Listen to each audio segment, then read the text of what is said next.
So, ang construction ng Basilica, yung church as a church building, started 1979 and it was completed 1982, inaugurated 1982. So, kaya basically, yung operation niya talaga as a Basilica is 1982, May 22, 1982. And the purpose why this Basilica was constructed and given privilege by the Vatican to be considered as a basilica is because of the devotion to Our Lady of Pentecost. So this is the home of Ina here in Bicol, and this is also the church wherein the image of Our Lady of Pentecost is enshrined for public veneration, devotion. So this is the center of the devotion to Our Lady of Pentecost. Kaya binigay yung title na Basilica dito sa church nito. It became a center of the devotion to Our Lady because of the space. Medyo may space tayo dito. Dati kasi may tinatawag tayong Old Shrine of Our Lady of Pentecost, yung Our Lady of Pentecost Parish, yung Pentecost Avenue. So yun ang original. So because of the growing devotees of Ina, that church can no longer accommodate the number of devotees of Ina. That is why during the novenary masses in honor of Our Lady before the celebration of the fiesta, na-transfer from Peña-Francia Church to Naga Metropolitan Cathedral because Cathedral is a bigger church, so to accommodate the number of devotees. So kaya na-transfer doon. But yung development, so kailangan ng mas malaking bahay ni Ina, kaya nagawa itong Basilica.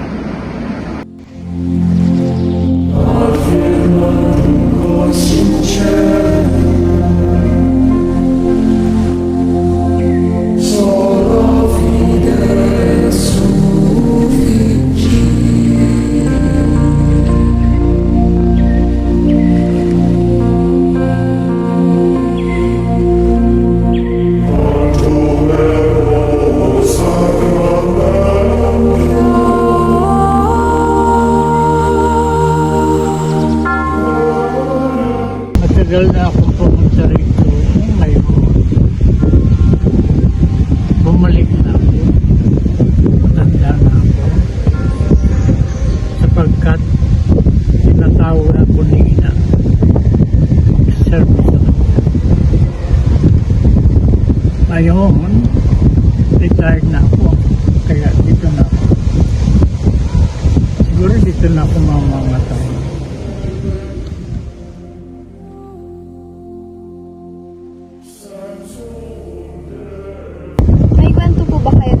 Milagro o dasal na dininig matapos dumalaw sa Basilica? Ay, hindi na ako nagdadalaw dito sa Basilica. Dito na ako nakatira. Oh. Okay.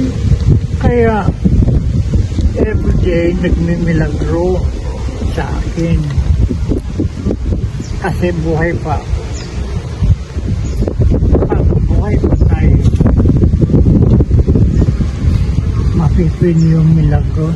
Hindi lang ni Ina, kundi ang Panginoon. Kasi siya ang nag-create sa atin.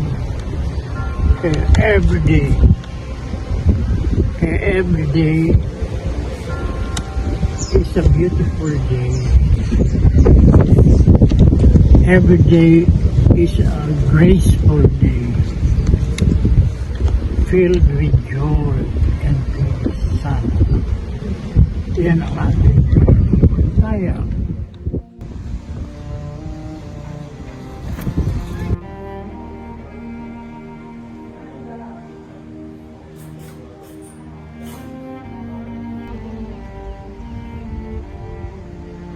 Po kayo unang nagpunta sa Basilica Mindoro? Anong naramdaman? Bata po ako nung mga 2 years old pa, yata po ako unang nakapunta po dito. And yung mga parents ko po kasi naniniwala na mahiwaga daw po yung dito pa sa Basilica. Ano po ang panata ninyo kay Nuestra Señora de Benediction? Pumupunta po kami para manalangin ako dito. May plano po ba kayo ng ginagawa na sa matining natapos tumalaw sa Basilica? Opo, board passer po sa board exam.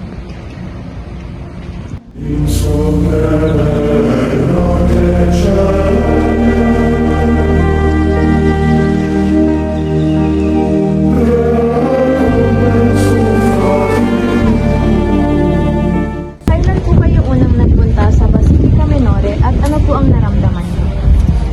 Ay, ano na kami. Under construction kaya. Kaya, katekista kaya ako dati. Kami So ano po ang... Sige.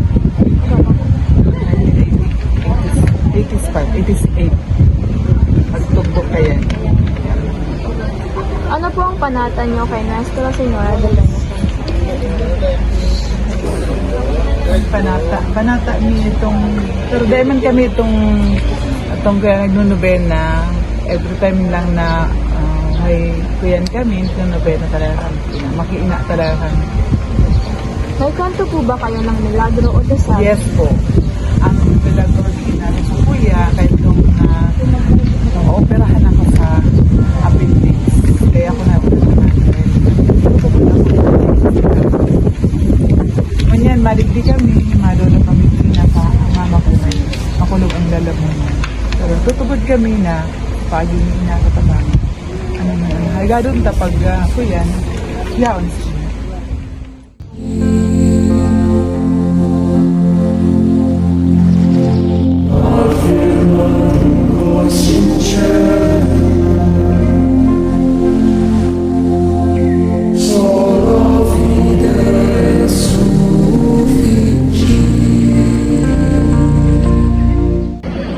Nag-celebrate tayo ng 300th year of the devotion to Our Lady last 2010. Sa 2010. Kaya ngayon, ano na, 315 years na ang devotion to Our Lady of Peña Francia. So it's started sa Salamanca, Spain. Ay sa Salamanca, Spain. Dahil doon nakuha yung image ni Ina. And nadala dito through the missionaries. Tapos, actually, hindi sana sa Bicol dapat sa Manila to. Kaso yung pare na nagdala ng devotion na asan dito sa Bicol.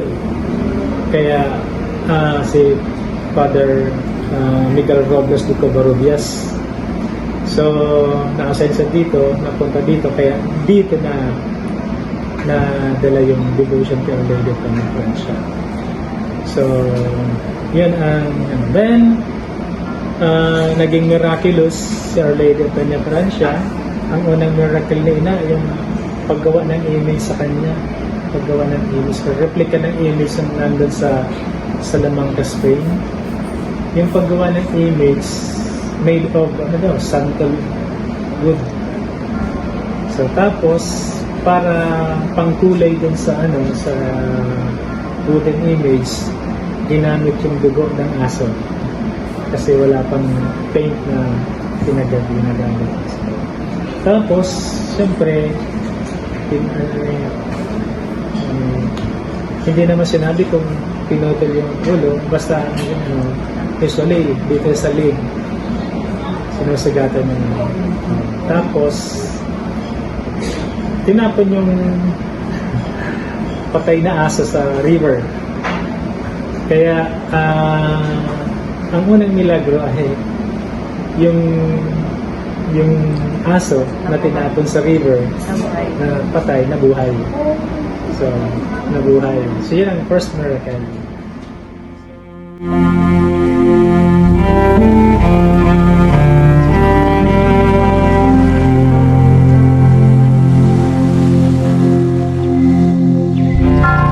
Preparation natin ay spiritual. Simbahan tayo. So yun ang una. Dapat lahat ng devotee na may spiritual preparation. Ano yung mga ginagawa nating spiritual preparation? So we open the basilica as the center of yung reconciliation with the Lord. Kasi yun naman ang una eh. So kailangan linisan muna natin yung inner being natin, spiritual.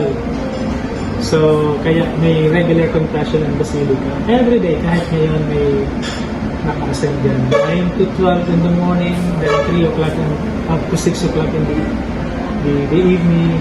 So, meron nagpapakumpisal dyan. So, yun ang una. Kailangan. Then, siguro, sa kaalaman, to educate people also. So, meron mga formations na binibigay ang simbahan.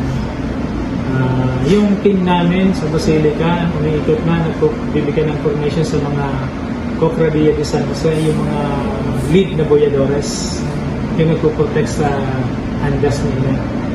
So, nagbibigay ng training.